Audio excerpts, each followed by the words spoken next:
What would you do if the hungriest person on your street turned out to be the only one quietly watching your character? Before we begin, tell me in the comments, where are you watching from?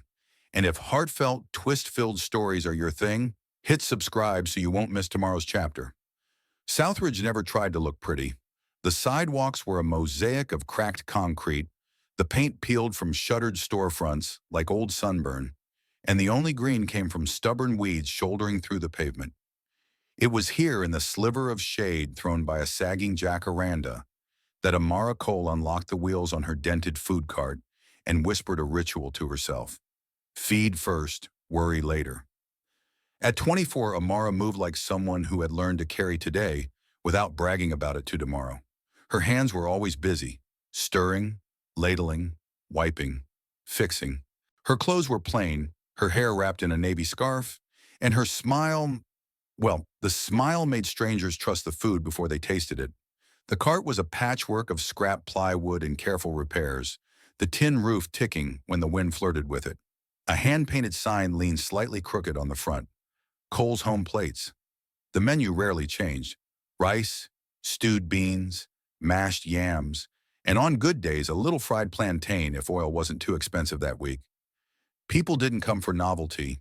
They came because the flavors were honest, like the way a good apology can fix more than it breaks.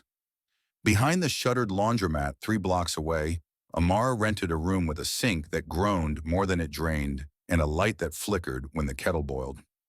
She took cold bucket baths and warmed her hands over the stovetop in winter. Sometimes dinner was tea, sometimes it was nothing. But every dawn, the cart squeaked to life and rolled back to the tree, because purpose has a way of turning even a bad morning into something survivable. That's where she first noticed him. Same time, same spot.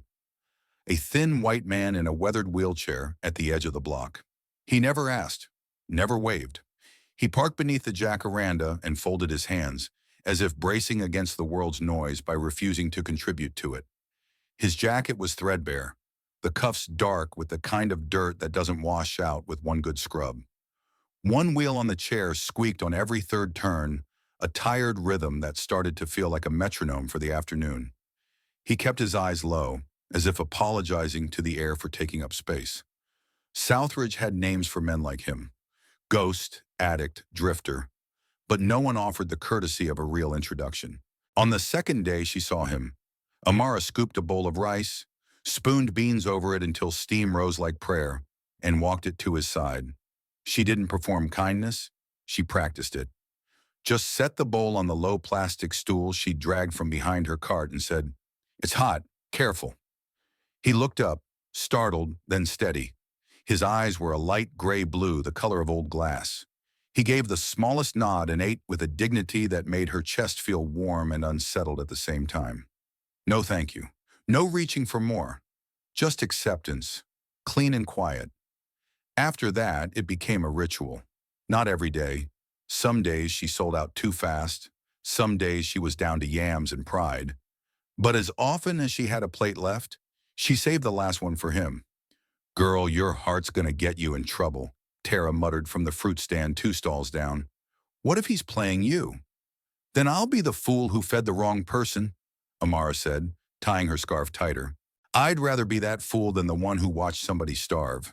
Tara rolled her eyes, but she smiled the way people do when they recognize a gamble they're not brave enough to make. One afternoon of white-hot sun and impatient traffic, Amara gave him her only remaining plate: rice, beans, and one precious slice of fried plantain she'd been saving for herself. Her stomach had been growling since noon. He was shivering, though the heat pushed hard enough to wobble the horizon. She didn't ask his name. She didn't need a name to treat him like a person.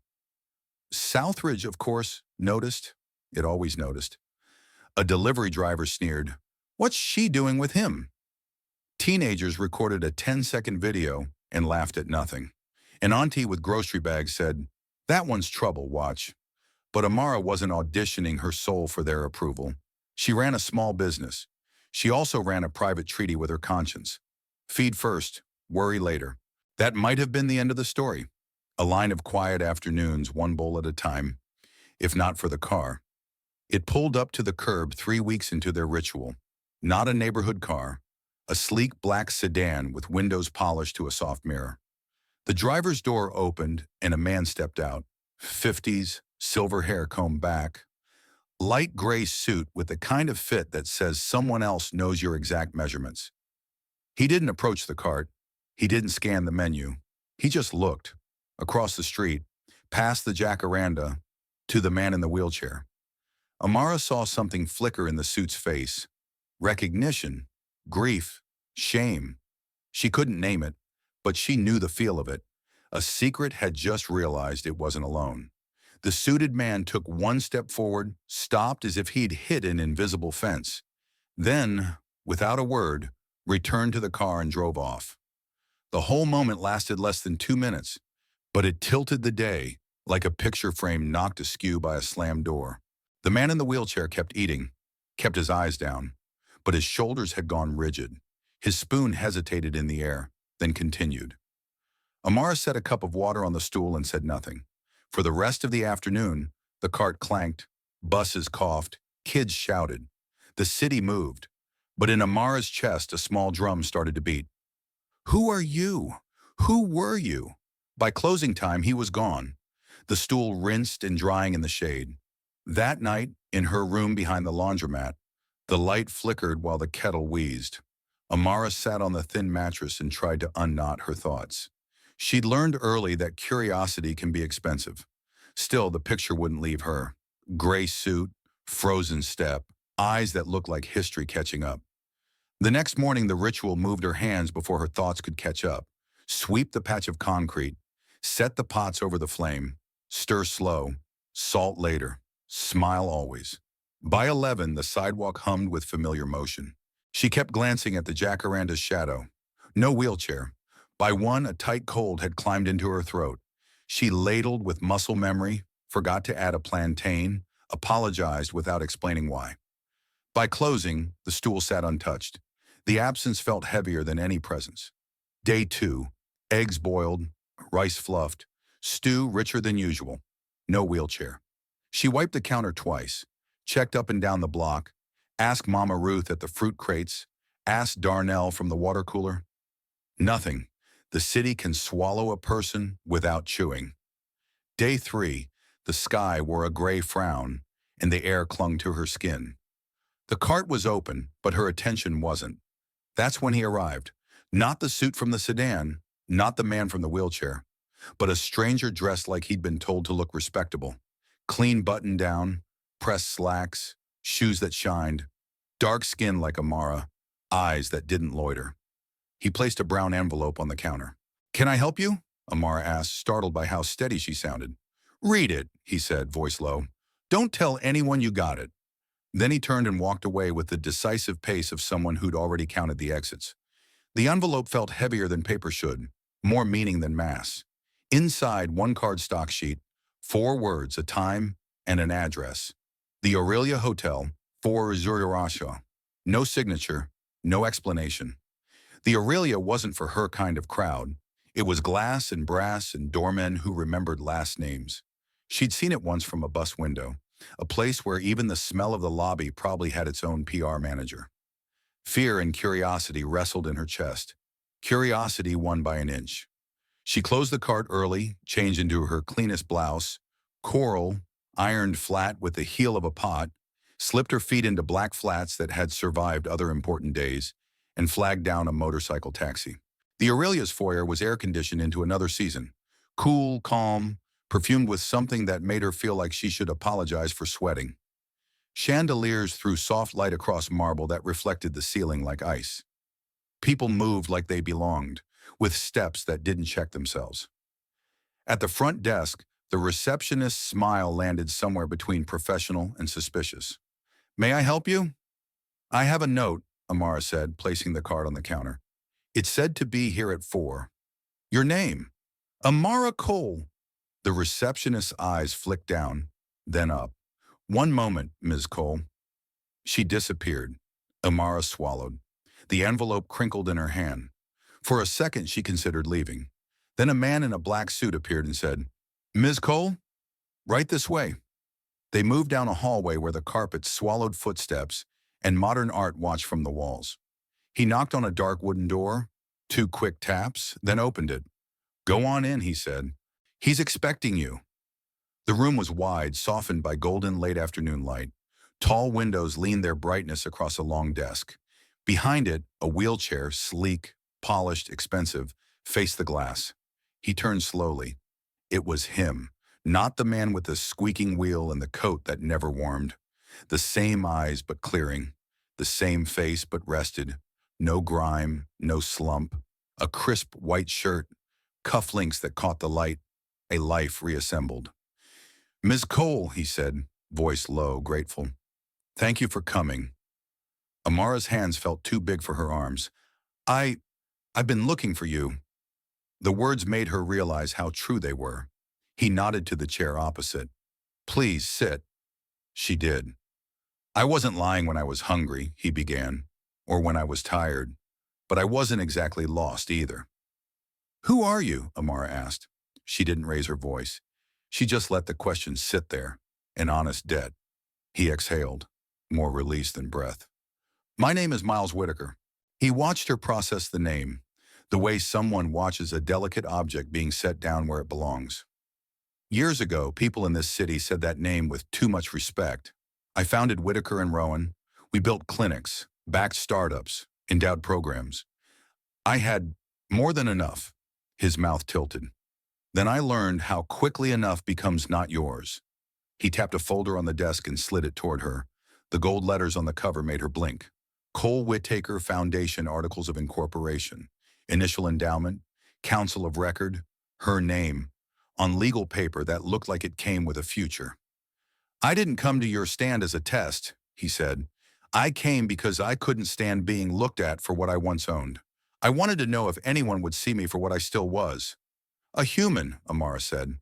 Miles nodded. "You fed me like that was enough reason." Silence settled between them, the kind that feels like a room agreeing with its purpose. "Why me?" she asked, not to doubt him, but to understand the size of the road she was being asked to walk. "Because you gave without asking what you'd get back," he said simply. "Because when people laughed, you didn't flinch. And because the work you're already doing deserves wheels that don't squeak." Amara let out a breath she hadn't realized she'd been holding. Her eyes found the folder again. The paper said things she didn't yet believe about herself. "I don't care about cameras," Miles added. "No press, no interviews, just action. The foundation will do what you've already been doing. At scale, with dignity." He smiled, and it changed his face from a mask into a man. "I'd like to be your partner, out of the spotlight, if you'll have me." Amara thought of Tara's fruit stand, of Darnell counting bottles in the heat, of Mama Ruth slicing mangoes with a blade that knew her hand. She thought of a room with a flickering light and a bucket that caught leaks in the rainy season. She thought of the way the suited stranger had frozen on the curb. Recognition stuck like a swallow gone wrong. "Partners," she said, and the word felt like a small door opening inside her chest. "But we feed Southridge first." "Southridge first," he agreed. He extended his hand. She shook it. His palm was warm. Human. Not marble. Not myth. Outside, the day went on, being ordinary. Buses groaned. Pigeons argued over a French fry. Somebody cursed at a meter maid. Inside the Aurelia, 2 people decided to aim kindness like a spotlight into the places that never get any. Amara stood to leave, hugging the folder like it might try to fly away if she wasn't careful. At the door, she turned back. "Mr. Whitaker," she said, unsure how formal this new reality required her to be. "Miles," he corrected gently. "Miles," she echoed. "That car that slowed near my cart, was that someone you knew?" His eyes shifted, and there it was again. The flicker. "Old life," he said. "Old mess. We'll talk soon." A beat. "You should know, when you lift people up, someone who profited from them being small always gets nervous." Amara nodded. She had no money, no title, but she was not small. She stepped back into the hallway, feeling like the ceiling had gotten higher. On her way out, the receptionist smiled too widely, as if a memo had just taught her how. Amara didn't perform for it. She just walked past the chandelier and into the Southridge heat with papers that could change everything and a promise to change only the things that mattered. That night, in the room behind the laundromat, She smoothed the coral blouse on a wire hanger and tucked the folder under her pillow, like a kid hiding a diary from a nosy world. The light flickered. The kettle wheezed. Outside, a siren passed without urgency. She closed her eyes and pictured a truck with Cole Whitaker painted on the side in big, clean letters. She pictured steam rising from 100 boxes. She pictured the old jacaranda shedding purple petals onto a new line of people who didn't need to prove they were worth feeding. On the cracked nightstand, she wrote 4 words on a torn receipt and taped it to the wall above her head. Feed first, worry later. Tomorrow the cart would still squeak. The city would still test her. And somewhere, in a polished wheelchair and an unpolished heart, a man named Miles Whitaker was ready to put his money where her kindness had already been. What proof do you need before you believe a miracle with your name on it is real morning came with the soft gray of low clouds and the metallic clatter of delivery trucks turning onto South Ridge Avenue.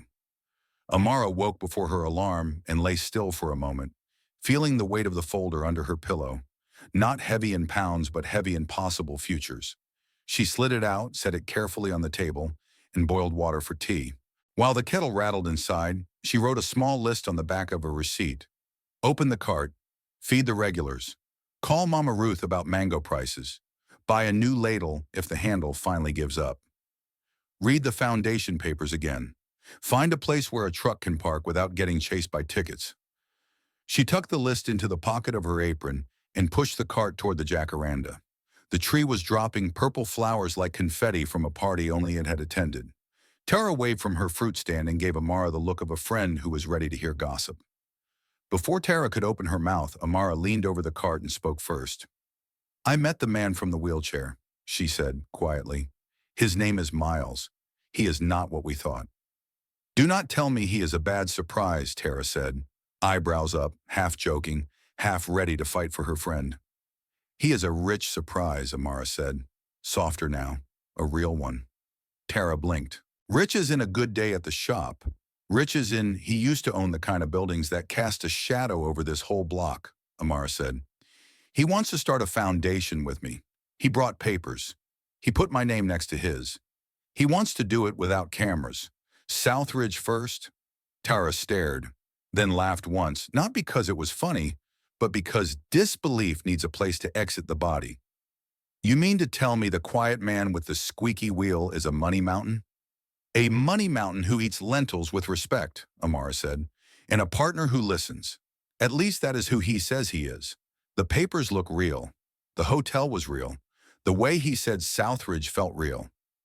Tara put both hands on the counter and nodded slowly. If you say it felt real, I believe you. But keep your eyes open. Money can smile while its hands are busy behind its back. I know, Amara said. We will measure with more than one ruler. The lunch rush came like rain that knows its schedule. The pot of beans thickened. The yams softened. The rice steamed. Amara served people who had learned to count joy in small portions. Teenagers bought plantain and stood under the jacaranda, telling each other big plans for small afternoons. A bus driver ate fast and left a tip heavy for what he earned. A woman in a floral dress brought her mother and whispered a thank you that meant more than food. By 2, the cart was down to the last plate. Amara wrapped it for a man who always kept his hat on and never told stories he could not prove. She wiped her counter clean and took a breath she did not know she was saving. The space under the tree felt different, like it remembered something it could not name. Her phone buzzed, a number she did not recognize.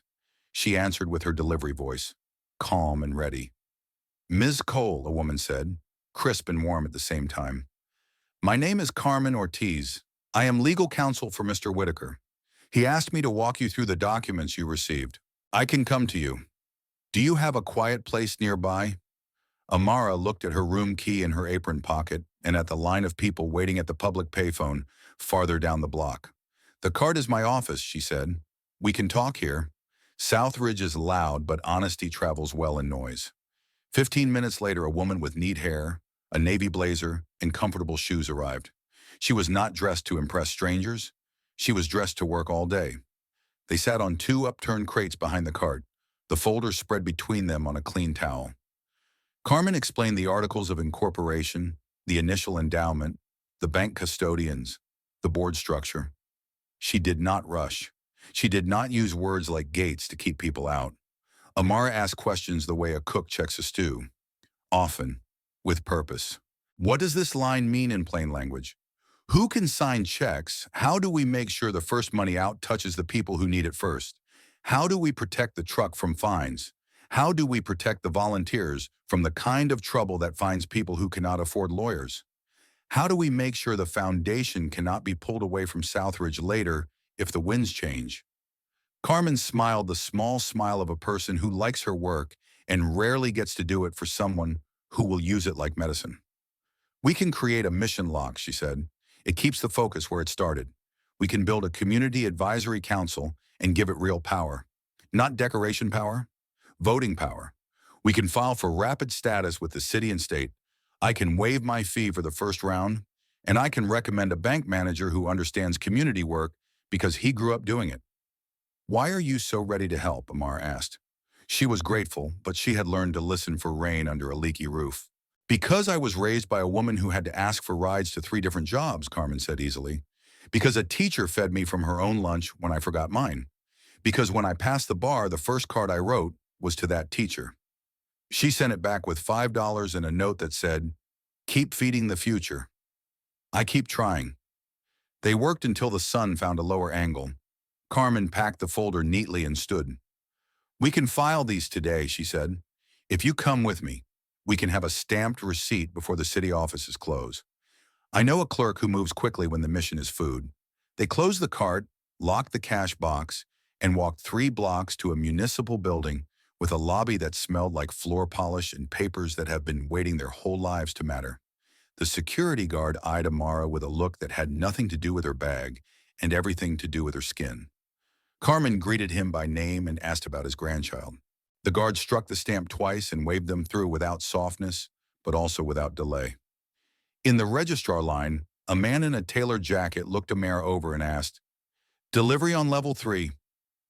"The elevator is that way," Carmen turned before Amara could answer. "She is not delivering anything," she said. "She is creating a foundation. Step forward if you want to sign a check. Step back if you want to keep guessing wrong about people." The man flushed. He stepped back. The clerk called next.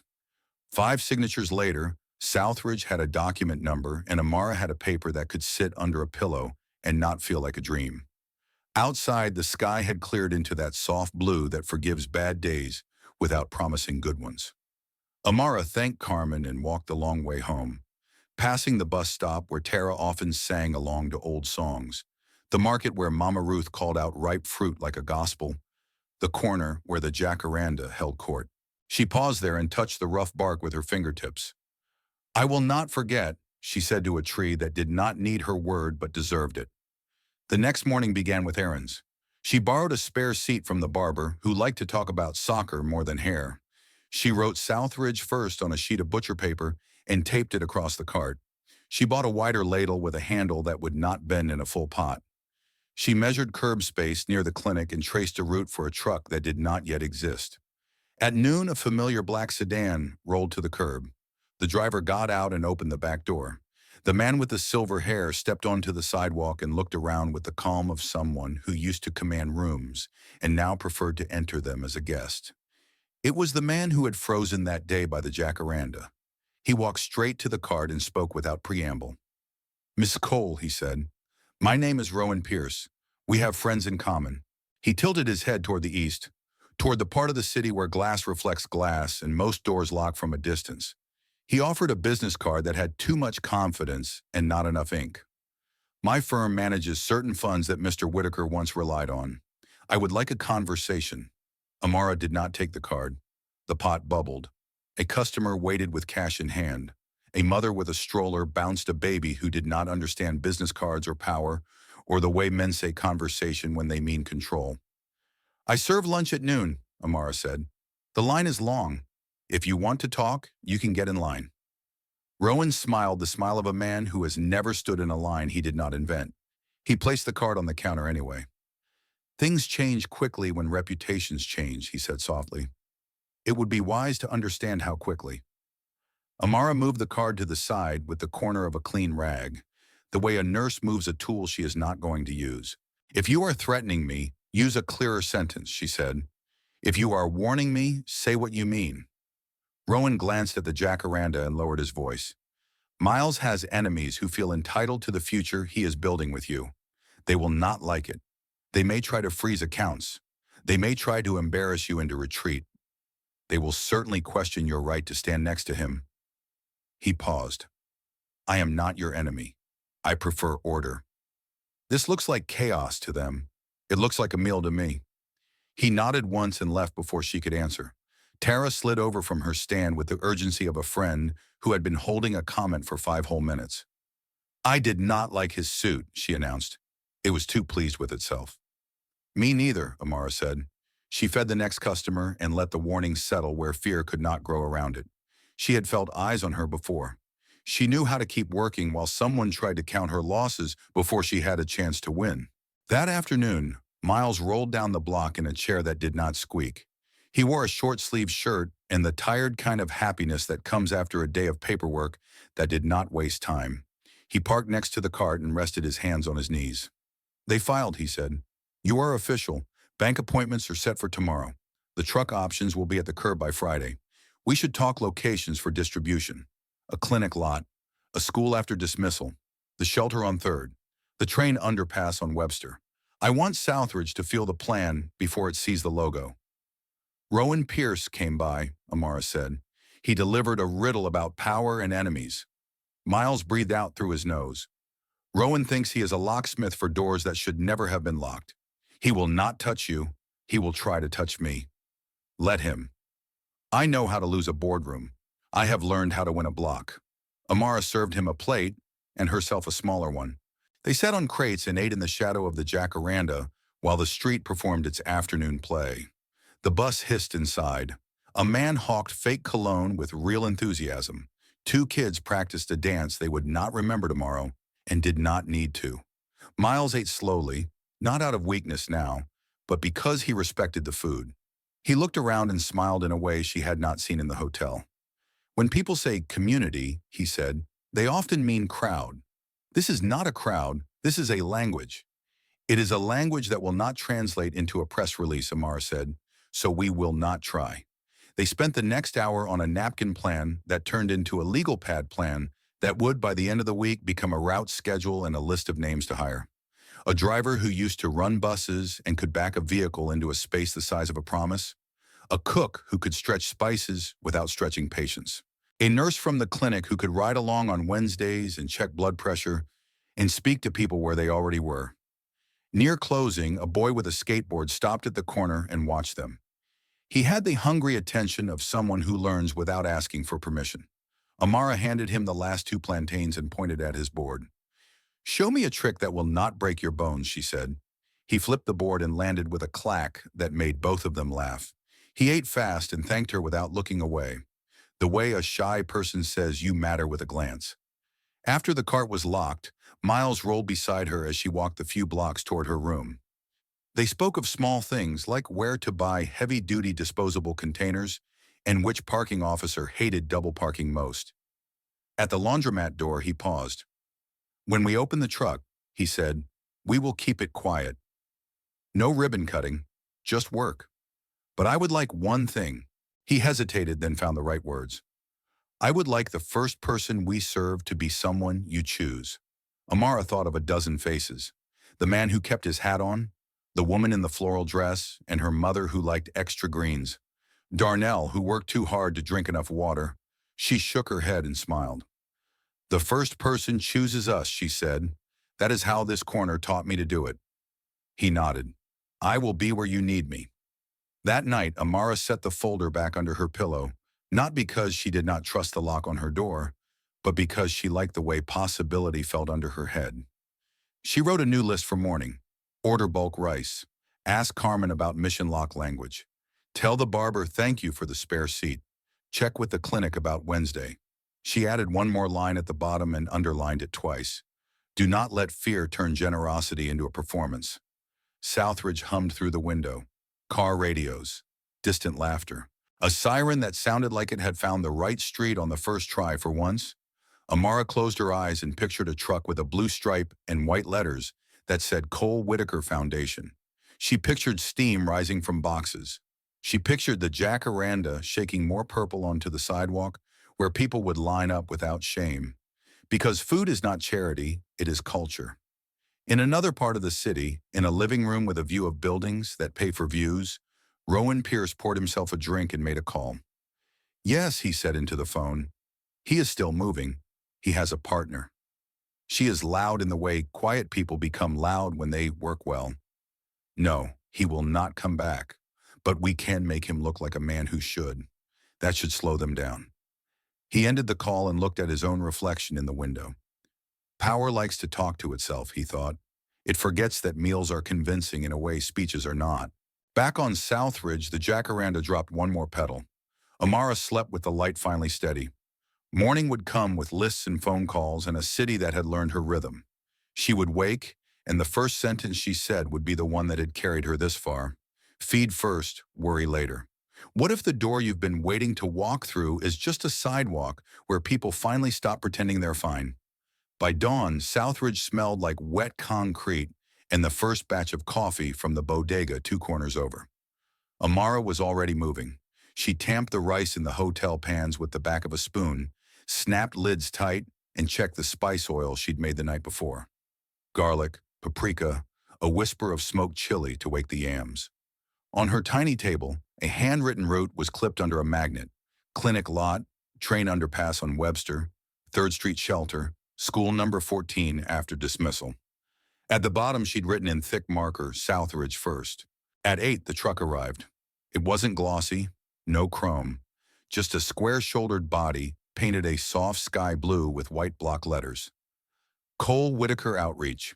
The driver, a compact woman in her 40s, with forearms like ropes and a grin that meant business, hopped down from the cab. You must be Amara, she said, offering a firm hand. I'm V. 20 years on city buses. I can thread this thing through eyelets. Behind her, Manny, a soft-spoken line cook with the calm of a librarian, rolled a cart of hotel pans up the ramp. Nurse Shay, hair in a tight puff, slung a blood pressure cuff bag over her shoulder and did a quick inventory of bandages and glucose tabs. Miles came last, easing beside the truck in his chair. A blue baseball cap tugged low, a folded route map on his lap. He looked less like a billionaire and more like a dad at a Saturday league game. His eyes, though, were bright. You sure you want to do this without any ceremony? He asked. This is the ceremony, Amara said, patting the steel counter as if it were a living thing. Hot food on a cold morning. That's plenty of ribbon. They practiced the dance once, V aligning the truck at a curb as if the blue paint were a ruler, Manny locking the wheels on the warm boxes, Shay setting out a small card that read, check your pressure, take a breath, you matter. Amara mounted the service window and tested the latch. It lifted smooth like a sigh. At the clinic lot, the first line formed because lines know when they are welcome. No flyers, no announcement. Just steam rising and the sight of V unfolding a short step for elders who didn't like curbs. Mama Ruth was there with 2 crates of oranges. Don't argue, baby. Let me play my part. And Darnell jogged up with a stack of waters he'd discounted himself by ignoring the price tag and deciding to be generous. Ladies first, Amara called. Not as a rule, but as a blessing. She set 2 boxes on the counter and then, before she could choose the face that would make this moment a landmark, it happened. The first hand that reached for a box wasn't the oldest or the smallest. It was a janitor from the clinic, still in his green shirt, eyes tired from a night shift no one thanks you for. He hesitated, embarrassed. I get paid, he said softly. Feels wrong. You get hungry too, Amara answered, sliding the box closer. And your kid does. Take 2. He nodded, blinked fast, and took 3, one tucked under his arm like a secret. Nurse Shay's cuff hissed, a steady music between conversations. Hi, she would murmur, or good you're steady. A teenager rolled his sleeve to show a wrist full of rubber bracelets and a bruise he didn't explain. Shay cracked an ice pack, wrapped it quick. Tell whoever needs to hear it that you're seen, she said, and the boy nodded like maybe he would, maybe he wouldn't, but it mattered that someone had said it. Halfway through the pans, a city inspector appeared, clipboard bright as a badge. She looked over the counter with the weary suspicion of someone who had seen more bad improvisation than good intention. "Permit," she said. V pointed to a clear sleeve taped inside the window. "Temporary Community Food Service Permit," countersigned by the clinic admin. Carmen had moved fast. "Hot held temperature compliance," the inspector continued. "Pencil ready." Manny lifted a lid. The probe beeped. 163 dirham. Manny smiled. "My auntie taught me never to disrespect steam." The inspector's mouth twitched. She wrote something, tapped the metal with a fingernail, then stepped back. "Keep a log, and don't block the ramp." She was gone before anyone could decide if that had been kindness or only the absence of trouble. Sometimes they were the same. By the train underpass on Webster, the air cooled to damp and the noise carried like water. They parked against a wall tattooed with declarations and sighs. Men emerged from the shadows with polite hunger. A woman with 2 small children counted them in whispers, then counted the boxes to match. In the middle of the line, an argument flared. Just heat, no sparks, and Amara leaned over the window, voice steady. "We've got enough," she said. "Nobody here is your rival. Your rival is empty stomachs and the lies that keep them." She didn't expect poetry to work. It wasn't poetry that worked. It was trust, the kind that had been quietly accruing interest since the days of the jacaranda. The men stepped back. One nodded at the other. The line moved.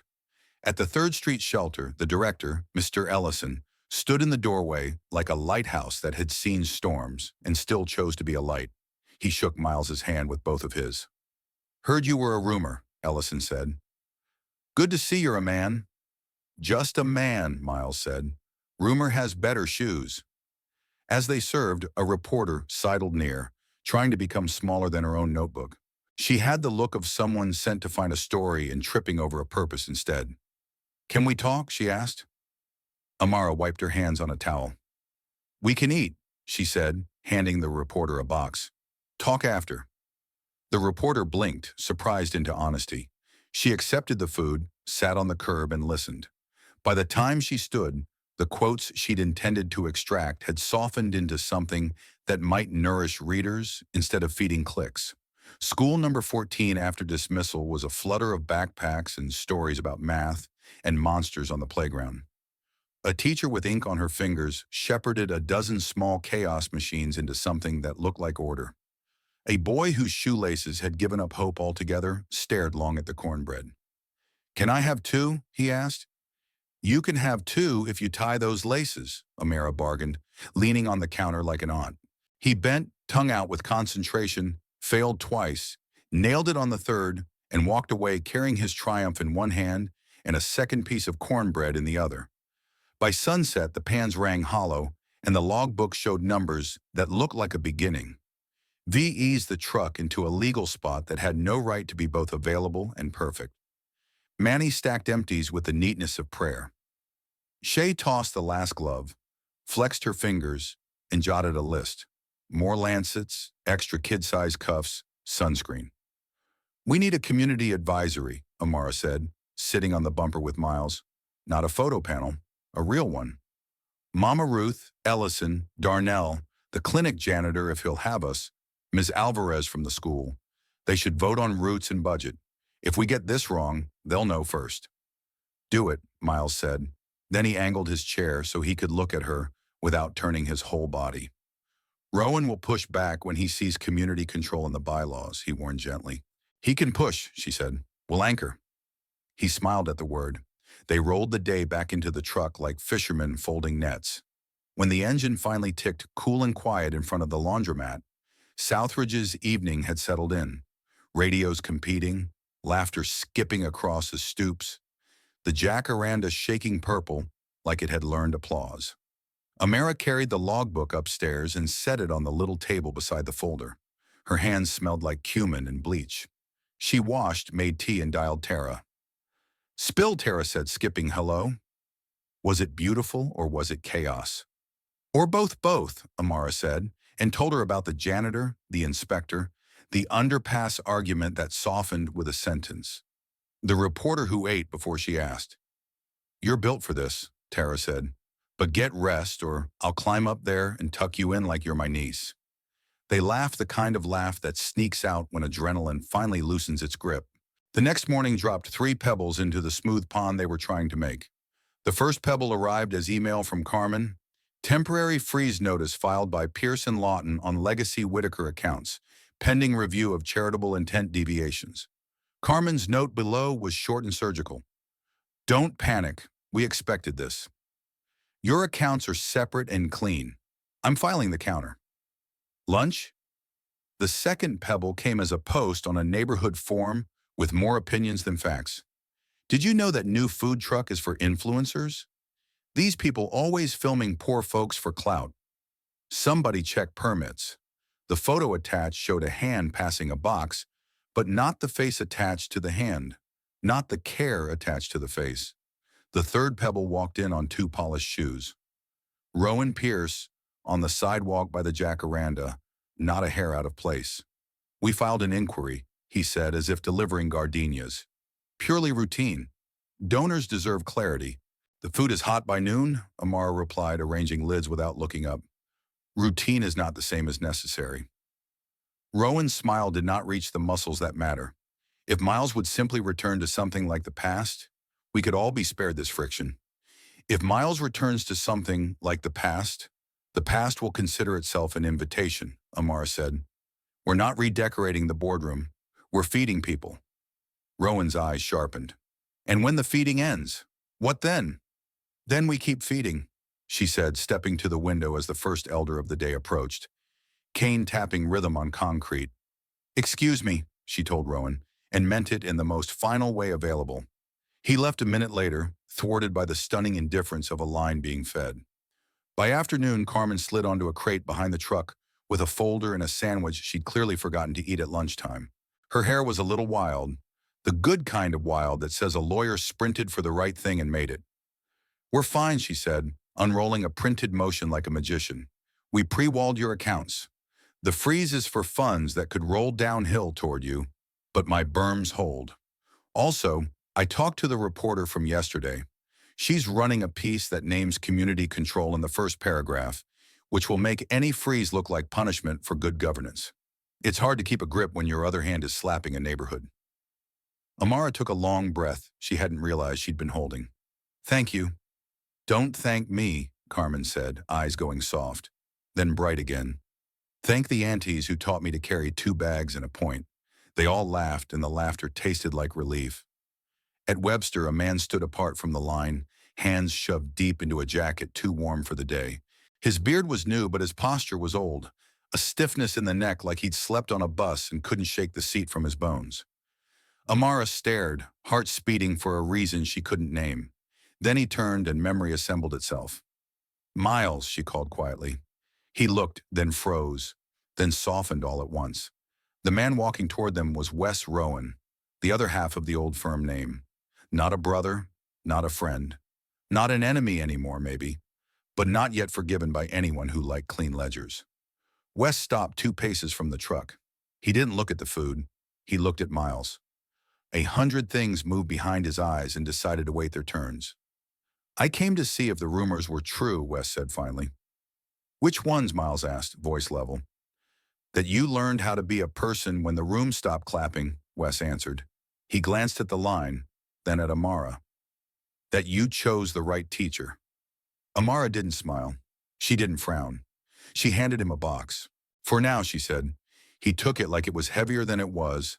That night, after the route, after the dishes, after V had dropped Manny at his bus stop and Shay at the clinic for a late shift, Amara and Miles sat on the curb outside the laundromat and split the extra cornbread, the way you split victories, quietly so they can grow. You were good with Rowan, Miles said. I told the truth and kept serving, Amara answered. Truth is heavy alone. It's easier to carry with a spoon. Miles chuckled, then sobered. They'll keep trying. Then we'll keep feeding, she said, and we'll keep the books so clean the city will use them to teach accounting. He tipped his cap. Southridge first. On her wall above the route, Amara pinned the day's log next to a new list. Advisory names. Permit renewals. Replace 1 loose hinge on service window. Ask V if she'll teach me to back the truck. Check on the janitor's kit about laces. Add gluten-free option for Miss Alvarez's class on Fridays. Under it, as always, in thick marker, feed first, worry later. Before bed, she wrote 3 sentences in her journal, small and neat. Today, the line behaved like a living thing, and we fed it without asking it to sing for us. Power tapped the window and found it did not open for suits. Tomorrow, more rice. Somewhere uptown, Rowan stared at his computer and tried to compose an email that would make generosity sound irresponsible.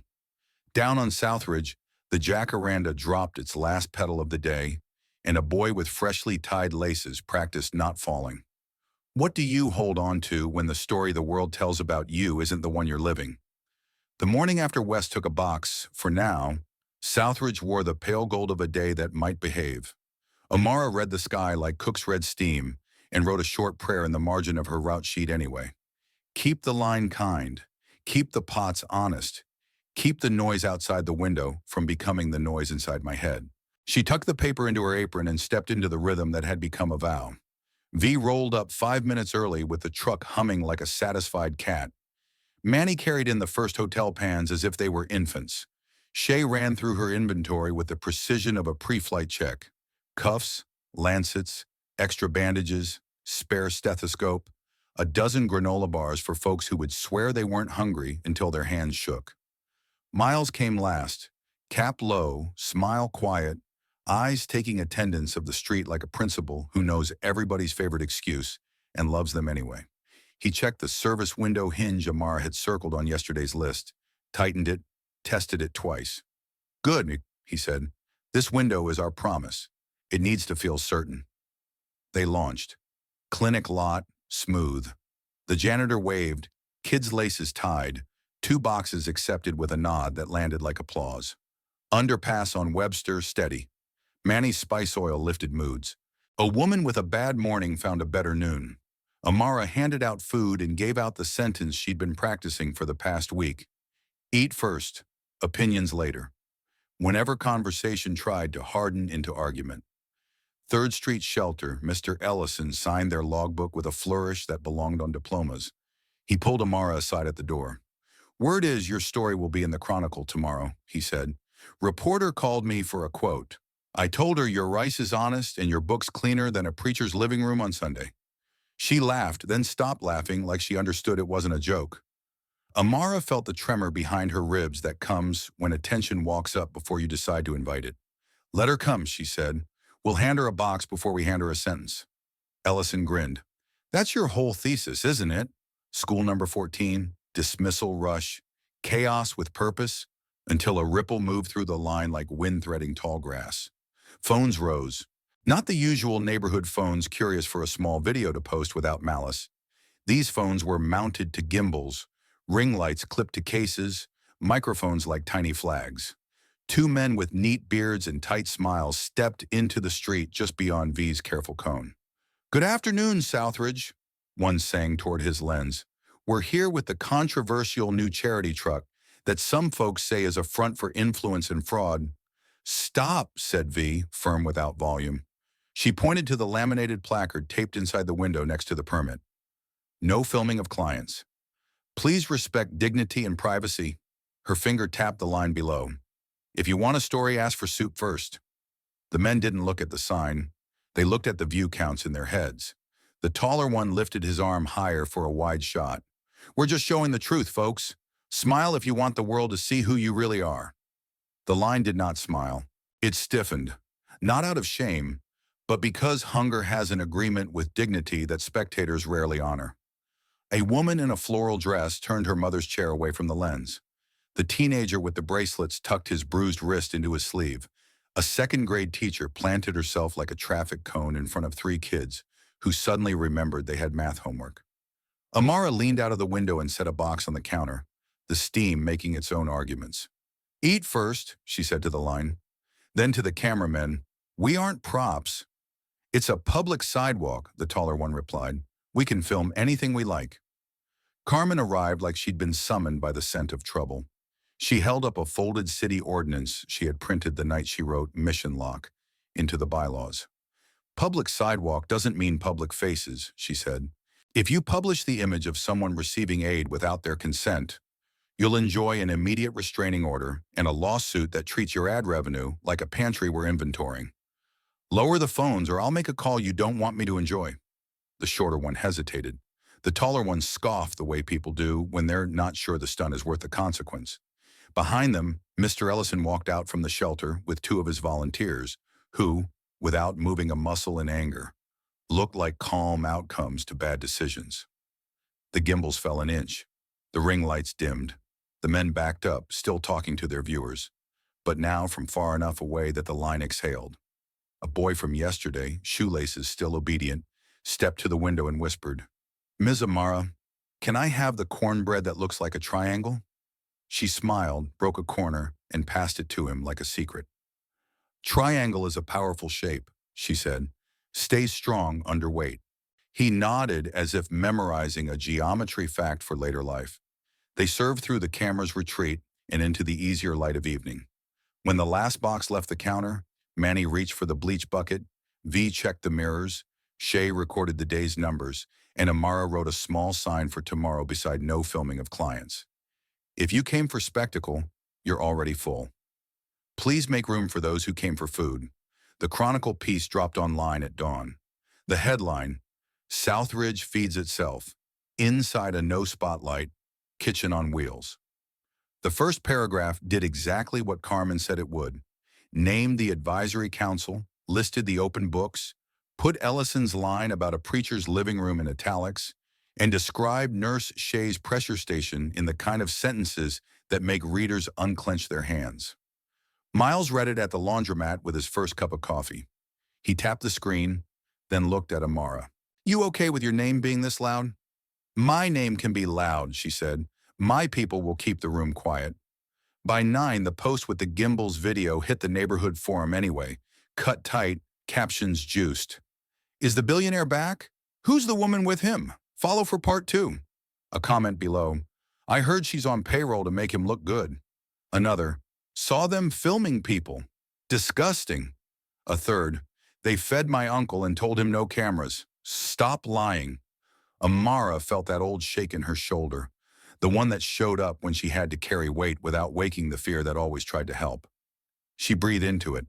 "Feed first," she said out loud to the empty room, and the words still worked like stitches. They tightened the day. Manny updated the temp logs. V rerouted around a construction crew that would have pinned them under a crane. Shay added consent cards to her kit for any photo a patient might want taken to send to a far cousin. Amara printed simple paper table tents for when they parked. "Consent lives here. So does supper." At the clinic lot, a patrol car idled across the street. Not unusual. Cops eat and get sick too. But 10 minutes later, 2 officers walked over with an expression Amara had learned to read as, "I'm supposed to be here, and I don't know yet whether I want to be." "Complaint," the taller one said. "Unpermitted distribution. Traffic hazard. Possible expired food." V pointed to the sleeve again. "Permits, temps, the logbook with line items neat as a church registry." Manny lifted a lid. The probe whistled a perfect number. Shay nodded toward the cones and the ramp. "We're clear on ADA," she said. "We build room first." The shorter officer looked relieved to find a world that made sense. The taller one looked like he hadn't had lunch yet. Amara set a box on the counter and did not over-explain. "You can eat while you read," she said. He tried not to want it. He failed politely. "Thank you," he said, softer, and the complaint died of natural causes. By the underpass, Wes stood where shadows end. He looked like a man who had been listening to his conscience and discovering it was not as patient as he'd hoped. He waited until the line thinned, then stepped up with his hands out of his pockets like he was entering a sanctuary. "I want to help," he said. No preamble. "I can testify that the freeze is harassment, not prudence. I can also write a check that doesn't touch legacy funds. Clean wire from a clean account. No strings. The only condition is that you never use my name to make this thing shinier than it is." Amara studied his face for the answer that hides behind sentences. "We don't shine people," she said. "We feed them. You'll be a line in a ledger labeled ingredients. Nothing more." Good, Wes said, and something unknotted in his jaw. Miles rolled up beside them. He and Wes stood in their old distance like chess kings who know the board except for the new pieces. Rowan won't like your conversion, Miles said. Rowan has liked too many things for too long, Wes answered. I'm not interested in joining his collection. They didn't shake hands. They didn't need to. Manny passed a box to Wes the same way he passed them to men whose names he didn't know. Food is a language that does not require ceremony to be fluent. After the school stopped, the sky darkened fast and wrong. A gust shoved wrappers down the curb. The jacaranda shivered. Southridge smelled like rain before rain. V checked the radar on her phone and made a face you make at a bus schedule that lies. We've got 20 minutes, she said. We can either run the shelter again or park and pray. Shelter, Amara decided. They know where to stand when the sky forgets manners. They made it with 3 minutes to spare. The first thunder broke as Mr. Ellison held the door. The line compressed into the hallway with the choreography of people who understand that dignity is a posture, not a perimeter. Manny worked faster. Shay handed out ponchos from a mystery box she'd stashed for a day just like this. V angled the truck so the rain slid off the awning like a curtain instead of a waterfall. Miles stayed in the doorway where his chair would be out of the way and still part of the work. In the crush, a woman collapsed. Knees gone, breath gone thin. Shay was already moving. I've got her, she said, voice calm as a metronome. Make me room. The hallway widened without complaint. Cuff, pulse, finger to carotid, a glance at the pupils, a granola bar in a mouth that didn't know it needed sugar. You're okay, Shay said, eyes level with the woman's. You're here. Stay with me. The woman blinked, coughed, nodded. The line exhaled again.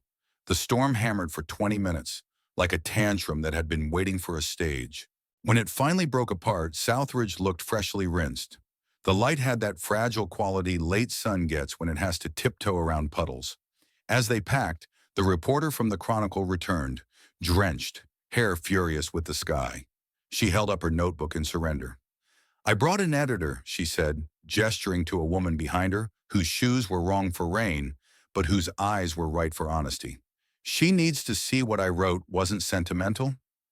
Amara handed them both towels before she handed them words. Sit, she said, pointing to the shelter bench.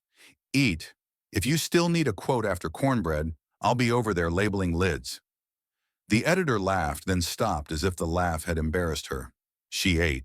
She watched Shay check on the woman who'd fainted. She watched V talk a teenager out of skateboarding in the slick. She watched Manny scrub the counter like the future was allergic to crumbs. When she stood, her face had lost that newsroom armor that often prevents a decent sentence from entering the mouth. Print the story, she told the reporter. Print the addresses. Let people decide whether to show up with money, onions, or silence. She turned to Amara. We won't film faces. We'll show hands. Hands tell the truth. Hands are what we have, Amara said.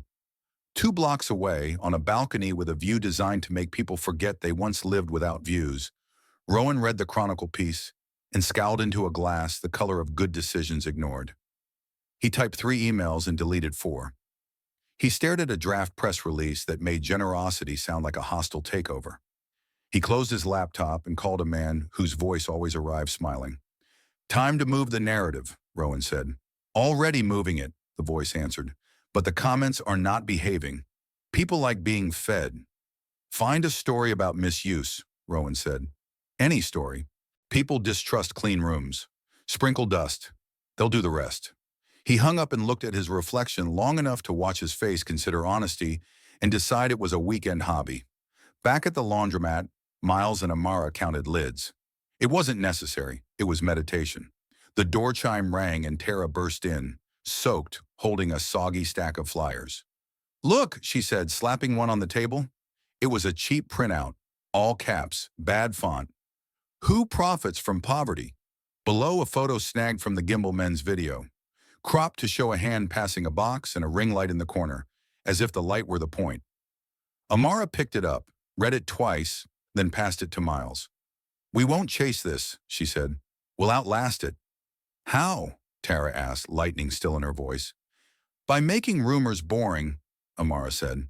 Publish our daily logs, post costs, post routes, post board votes. Make the numbers so plain that the only interesting thing left is the food. Miles nodded slowly. Boring is a revolution when people expect drama. They went to work. Carmen built a page that held receipts like pearls on a string. Ellison recorded a 2-minute video in the shelter hallway, explaining how the advisory council had power to veto Miles himself if money started to wander. The janitor from the clinic, name finally learned Otis, wrote a comment that said, "They feed my shift without cameras. If you want to be angry, try being angry somewhere else." It landed with the authority of someone who had never asked for permission to tell the truth. 2 days later, the freeze on legacy Whitaker accounts thawed halfway like snow that can't decide what season it belongs to. Carmen texted, "We're winning, not because they like us, but because we did our homework. Keep your receipts and your cornbread." Wes's wire hit the account that afternoon with a memo that read only, "Ingredients." Manny taped it inside the pantry door with painter's tape like art. That evening, Amara called the first advisory council meeting in the back of Harris' table after closing. The room smelled like rosemary and dish soap. Around a pushed-together set of four tops sat Mama Ruth, Mr. Ellison, Otis, Ms. Alvarez from school number 14, Darnell clutching a notebook too new to be subtle, and Nurse Shea still in scrubs. Miles rolled in and stayed intentionally off to the side.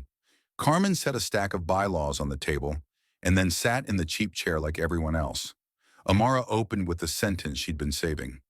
"This is not a foundation looking for permission," she said. "This is your table. If we ever stop behaving like it's your table, vote me out and keep the truck." They elected Mama Ruth as chair because of course they did. They voted routes and budgets with real numbers, not vibes. They added a rule about making space at every stop for people who don't like lines but need food. Call it the bench policy. They put aside a small fund to fix laces, buy socks, replace bus passes, and put phone minutes on plans that were 1 week from silence. They wrote it all down in a hand that would photograph well, but didn't need to. Near the end, Miss Alvarez raised her hand like she was in someone else's classroom. "Fridays," she said. "Can we do kid-friendly cups? Something easy to hold walking home. My littlest ones try to pinch the boxes to feel strong and make a mess that makes them feel small." "Done," Manny said, already sketching cup lids in the air. "We'll run a stew thicker on Fridays." Otis cleared his throat. "And can we stop calling folks clients?" he asked. "Feels like a word I can't afford." "What word do you like?" Amar asked. "Neighbors," he said. "Supper for neighbors." They voted. Unanimous. When the meeting ended, they stood in no particular order, emptied the last of the iced tea into paper cups, and lingered like people do when the room has felt kinder than the day. Miles wheeled to the door and waited until the last person had hugged someone for a reason they pretended was a joke.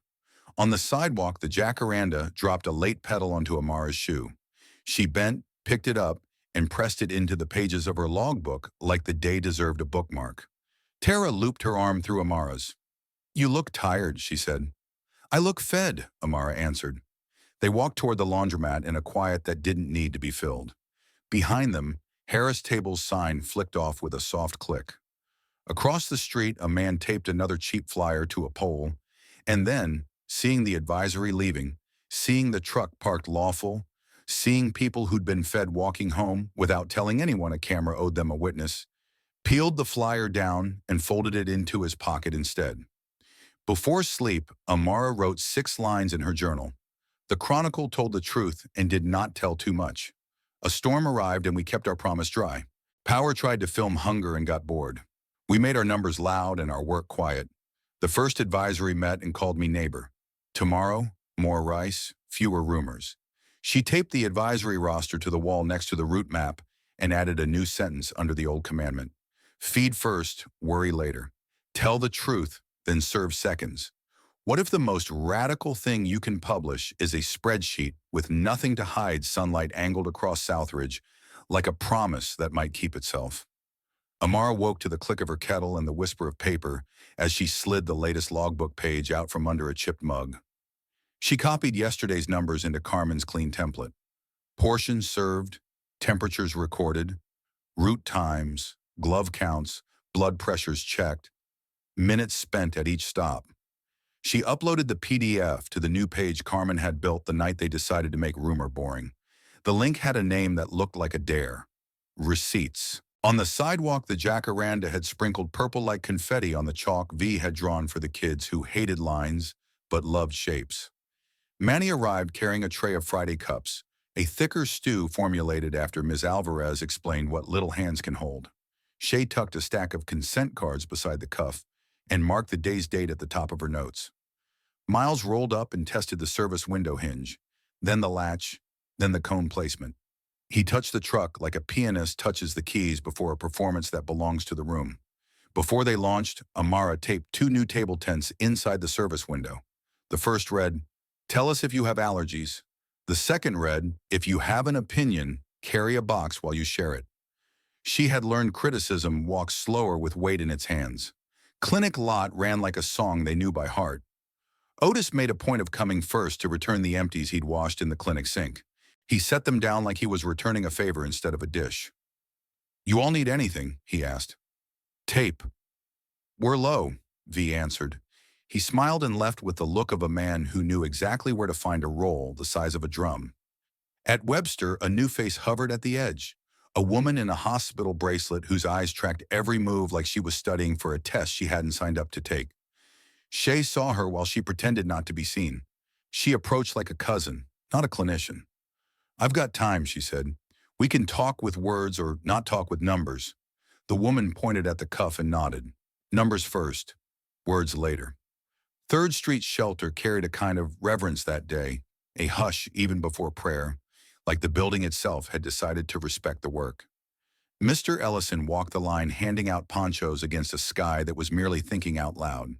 He paused to tie a toddler's shoe, then stood and nodded at Amara as if to say, "This is how you teach a city." She handed him 2 spare ladles. He laughed. "And this is how you arm a lighthouse." By the time they reached school number 14, a city minivan bounced to a stop with the health department crest on its door.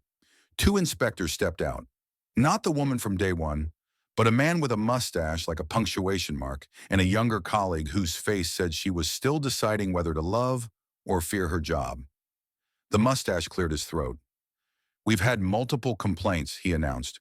"Unlicensed food distribution, unapproved warming practices, possible misuse of funds, and," he glanced at the clipboard, "amplified presence causing a disturbance." Amara felt the familiar heat under her collarbone. She recognized the music and refused its rhythm. "We're licensed," she said, pointing to the sleeve. "We log our temps every hour. You may probe any pan you like. This is a school dismissal. The disturbance is hunger, and we are addressing it with a meal. As for funds, our books are public." She tilted her head at the table tent. "Receipts." The younger inspector blinked. "Public as in online?"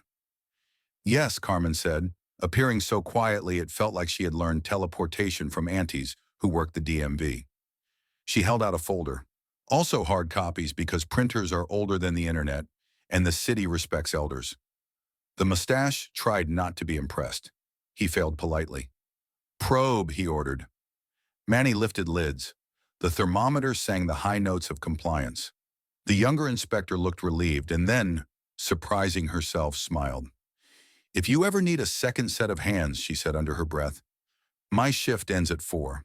They left with signatures instead of citations, and a certain corner of the internet lost interest for precisely the reason Carmen had predicted. Boring had won. That night at Harris' table, the first advisory council met again, this time with chairs dragged from everywhere, and a pot of mint tea steeped so strong it could solve small problems just by smelling good. Mama Ruth banged a wooden spoon once to call the room to attention. "We are going to be predictable," she said. "Predictable is how you keep promises when storms try to improvise." They voted a bus pass line into the weekly budget and adopted Otis's suggestion that the bench policy become a carved sentence on the truck's back door. They planned a quiet volunteer night, a phrase Ellison invented that meant show up ready to work and not ready to post. They reviewed the Chronicle piece and sent the reporter a basket with cornbread and a folded note that said, "Hands tell the truth. Thank you for showing ours." When the meeting ended, Darnell shyly handed Amara a spiral notebook. "I wrote headlines in case you need them," he said. The first page read, Supper for Neighbors. The second, Southridge First, isn't a slogan, it's a schedule. The third, Receipts are love letters to the future. Amara laughed until tears threatened the mascara she didn't have time to apply, then hugged him with the kind of hug that sets a kid down 2 inches taller than he arrived. By midnight, the rumor mill was quiet enough to hear the jacaranda tapping the window, and Southridge exhaled into sleep with the satisfaction of a day that had done what it claimed it would do. What if the city finally asked you to speak, and your best argument is a list of names they forgot to count? The letter arrived on official paper with a seal that took itself very seriously. Public hearing, it said. Inquiry regarding the Cole Whitaker Foundation's community impact, permit footprint, and fiscal practices. Date, 1 week from Tuesday. Location, City Hall, Room 3B. Speakers limited to 5 minutes. Bring documentation. Carmen read it twice and smiled a smile she wore like a well-tailored suit. They're inviting a test they think you can't pass, she said. We're going to bring homework like honor students. They prepared for the hearing like a pop-up wedding. V rehearsed a route map presentation that could thread impossible streets on a projector from the 1990s.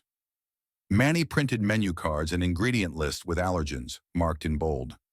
Shay compiled anonymized blood pressure trends, charted across routes with notes that sounded like lullabies to a city that forgot to care about diastolic. Amara wrote the speech 3 times and then threw it away 3 times until her hand finally produced a paragraph that sounded like her. The day of the hearing, Room 3B looked like a church that had lost its sense of humor. Rows of pew-like benches, a dais with 3 officials who had learned to keep their eyebrows neutral. Rowan sat in the second row wearing a tie the color of a threat. Wes sat behind him, no tie, face open in the way a man's face opens when he is done worrying what other men think he owes them. Behind them, half of Southridge arrived. Mama Ruth on the aisle so she could stand when she needed to. Ellison with a folder that would leave a paper cut on anyone who crossed him. Miss Alvarez in a denim jacket with kid drawings on the back pocket. Otis in his green clinic shirt. Darnell with his notebook and a pen. He clicked only twice before remembering the rule about clicks in public spaces. The chair called the room to order. Carmen went first, walking them through the filings and the mission lock and the advisory's voting power, with the kind of authority that makes clipboards take notes on themselves.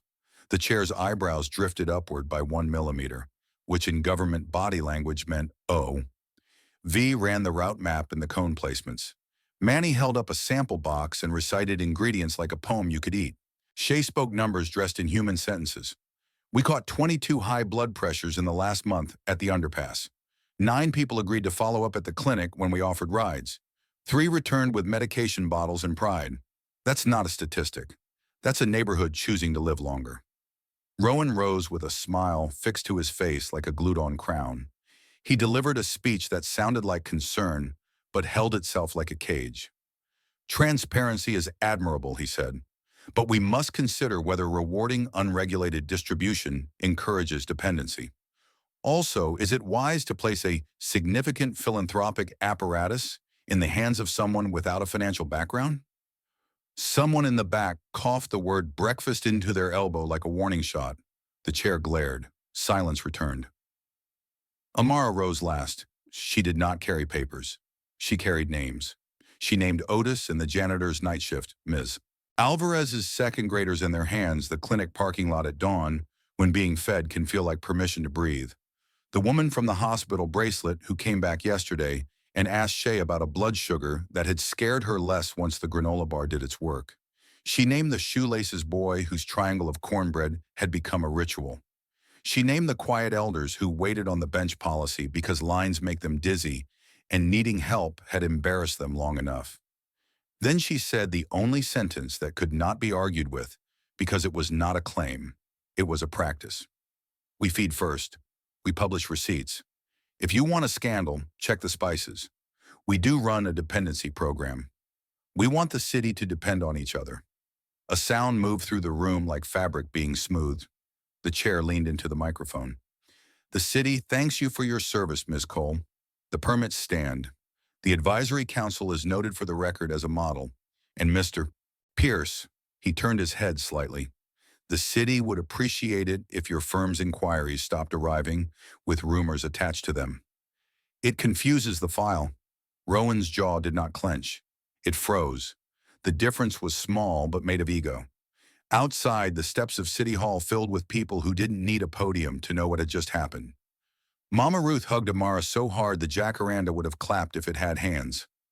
Ellison shook Wes's hand and did not make it a story. Miss Alvarez held up a Friday cup and declared it the official drink of a municipality that finally did one thing right. That afternoon, Wes made a wire. The memo line read, "For kid cuffs and cups and the socks that make a winter less rude." Manny stuck a post-it beneath the deposit confirmation. Ingredients continued. At the truck the next day, the boy with the obedient laces brought a friend whose laces had declared independence. Amara knelt and taught the second boy the loop over loop like a rite of passage. "You don't have to be fast," she said.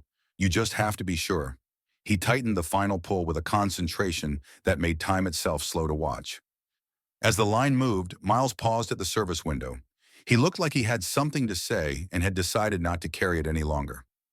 "I want to invite you to the Aurelia tonight," he said quietly. "Not for a gala, for a conversation. The old board is flying in. They asked for me. I asked for you. No cameras. If they want to see what they lost, they can see who found it." Amara didn't ask what would happen. She said she would come. And as the truck rolled on, she memorized the feeling of broth steam on her skin, as if collecting courage in molecules.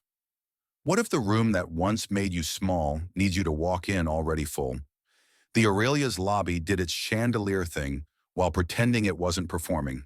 Amara walked in wearing the same coral blouse she had ironed with the heel of a pot the day she first met Miles there. The day her name got printed on paper it had never expected to touch. She was not here to be impressed. She was here to be exact. They met in a smaller room this time, a private suite with a view of the city's skyline colliding with Southridge's need. A long table, 12 chairs, men and women with the careful faces of people who are too good at poker to enjoy card games. Rowan sat 2 seats from the end, smile lacquered. Wes sat opposite, tie still missing like a confession he didn't need to make. Carmen hovered at the back, legal pad idle but ready. Miles rolled to the head of the table and then turned just slightly toward Amara as if to aim the room's attention correctly. "We're here to settle my past and protect my present," Miles said, "and to keep my future from being stolen by the same hands twice." He looked at Rowan. "I assume you brought a document styled as concern?" Rowan set a folder on the table. "Proposed reconciliation framework," he said. It included a return to advisory roles at Whitaker and Rowan, public statements clarifying the misunderstandings of the past scandal, and a philanthropic portfolio integrated with proven partners. He did not look at Amara when he said partners. He did not have to. Amara placed her own folder next to his. It had fewer pages, no embossed logo, advisory minutes, route logs, budget lines, a notarized mission lock that had already been filed with the state. She slid the top page forward. "There's no framework that puts Southridge under your roof again," she said. "The work stays where the people are. You don't have to like it. You do have to stop tripping it." One board member, a woman with hair cut short to save time, leaned forward. "Why should we believe you can steward this scale, Ms. Cole?" she asked. "We've seen community efforts collapse under the weight of their own goodness." "Because we planned for boring," Amara said. "We built an advisory that can fire me. We publish receipts. We move like a bus schedule, not a fireworks show. If we collapse, it won't be because we were surprised by Monday." A laughter moved around the table so small it might have been the sound of pride returning to a place it had left. Wes spoke next. "I propose we stop making Miles a referendum on our feelings about losing access to someone else's money," he said. "The foundation is separate, clean, and effective. Our firm can either support it as a matter of civic responsibility, or we can continue to play press games that are starting to make us look unserious." He looked at Rowan when he said unserious. It landed like a personal weather report. Rowan tried one more card, the kind of card that used to work before the truck. "Ms. Cole," he said with a smile designed to recruit, "I can triple your budget in a quarter if you let us manage the portfolio." Imagine expansion. 10 trucks, 20, A building with your name. Buildings don't serve supper, Amara replied. Trucks do, and names are for birth certificates and gravestones. In between, people need laces and cups and a list on the wall that tells them where to stand to be fed with dignity. The short-haired board member closed her folder. I move that we cease all interference with the Cole Whitaker Foundation, she said, and that we publicly acknowledge its independence and value. If we want to invest, we will wire without strings. If we want to look useful, we can show up on Wednesdays and cut onions.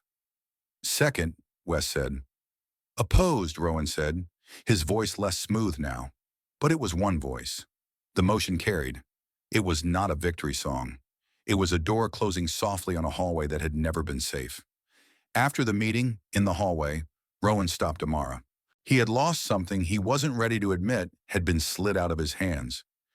You could have been the face of something large, he said quietly, as if intimacy could undo structure. I am, she said. It's just not your something. He stared at her as if taking a photograph he would later try to caption with a sentence that made him look clever. It wouldn't. Miles wheeled out beside her. He looked lighter, not because a ghost had left the room, but because the room had finally been taught to talk like a person again. Thank you, he said simply. You didn't let them confuse the file. She squeezed his shoulder. You didn't let them decide what fullness meant, she replied. They stepped into the elevator and descended into a lobby that no longer felt like a test. Outside, the night smelled like rain that had learned its manners. Southridge's silhouette twinkled in the distance, not from towers but from porch lights and bodega signs, and the reflection off the truck's newly polished back door, where a sentence had been stenciled that afternoon in steady letters. Bench welcome. Supper for neighbors. What if the end of the story is just the beginning, written in more hands? Expansion didn't arrive like an announcement. It arrived like more chairs pulled to a table. 2 months after the hearing, a second truck took its first lap around a neighborhood that had learned to look away from itself. V trained the new driver, a former school bus pro, who could reverse into a space that looked like it needed a prayer more than a vehicle. Manny taught 2 young cooks his spice oil method and let them fail a batch so they could learn how to salvage a stew without throwing away dignity. Shay convinced a retired midwife to run prenatal checks on Thursdays at the shelter because blood pressure is not the only number that steals futures. The advisory council grew and changed like a good choir. Mama Ruth kept the gavel and the patience. Ellison moved from lighthouse to architect, designing a tiny pantry that fit in a closet but fed an idea. Ms. Alvarez recruited 2 parents to invent a homework corner at the school stop where kids could bring worksheets and get that one sentence of encouragement that makes a subtraction problem leave them alone. Otis started a subcommittee called Laces and Socks, which was exactly what it sounded like. Darnell ran the receipts page with the zeal of a boy who had learned that the most exciting thing in the world might be a column of numbers you can trust. The Chronicle ran a follow-up months later, not on the front page but where durable stories live. The headline was a sentence Darnell had written in his notebook. Southridge First isn't a slogan, it's a schedule. The photo was a pair of hands passing a cup. No faces. Hands tell the truth. The smear flyers stopped appearing. Not because the men with gimbals grew honest, because boredom outlived them. Rowan's firm released a statement with the tone of a parent trying to sound magnanimous at a graduation they didn't plan. It congratulated the foundation and moved on to a merger rumor that journalists devoured with the appetite they used to reserve for drama on Southridge sidewalks. Wes kept wiring ingredients. The memo lines continued to read nothing but the word that meant yes. At some point, Amara realized the room behind the laundromat had become a place she visited, not where she lived. She moved into a small apartment above Harris Table with windows that kissed morning. She kept the old key on her ring anyway, a reminder that doors can belong to you before you can afford to fix their squeak. One Saturday felt like any other until it wasn't. The truck parked under the jacaranda. The line did its beautiful, ordinary thing. The bench policy did its quiet work. The triangular cornbread made its geometry lesson, and then a familiar figure rolled up in a chair, not because he needed it today, but because the chair had become part of the story he wanted to tell truthfully. Miles wore no cap. He wore the expression of a man who had decided to say the last true thing out loud. "May I have the window for a moment?" he asked softly. Amara nodded and stepped aside. Miles faced the line first, not the phones, not the air. He spoke the way you say grace in a room that knows grace from jokes. "I am the man who used to be fed here," he said. "Not in this chair exactly, but in a chair that taught me I had confused power with purpose. I have been called a billionaire, that word used to make me feel big. Today it makes me feel responsible. I came back to say something simple." He turned to Amara. "I'm a billionaire. She fed me anyway, and I am still learning to deserve the meal." The line made a sound that wasn't applause, wasn't a cheer. It was the sound of people deciding to keep a sentence as if it were theirs to carry. The boy with the shoelaces tugged at his friend's sleeve. "That's the man," he whispered. The friend nodded like yes, but that's not the point. Miles continued. "Not long from now, this foundation will run without me. Money should not be the main character forever." He lifted a folder and passed it to Mama Ruth. It contained a transfer of voting shares, a plan to vest ownership of the trucks in the advisory council, and a pay scale that paid cooks like engineers because one wrong calculation in a pot can implode a night. Carmen had written the language in a way that made lawyers nod and aunties approve. Amara felt the folder's weight like a baton, not a burden. She didn't cry. She almost laughed the way joy sometimes escapes by the wrong door when it's surprised to be invited. They celebrated that night not with a gala, not with speeches, with a double root, extra cups, and a dance in the Harris Table kitchen after closing to a song Tara played on her phone that made the metal shelves behave like an audience. V showed the kids how to pop and lock without falling into the mop bucket. Manny juggled 3 lemons and missed one on purpose, so the laughter would belong to the room. Shay fell into a chair for 5 minutes and let someone else make the tea. Carmen took off her shoes and admitted she was not immune to bass. When the music stopped, Ellison stood on a crate and lifted his paper cup. "This is not the end," he said. "Not even the end of the beginning. This is the part in the book where the author writes, 'Then the city learned the recipe and started cooking without asking permission to use the kitchen.'" Amara walked home under a sky that had finally learned to keep its promise.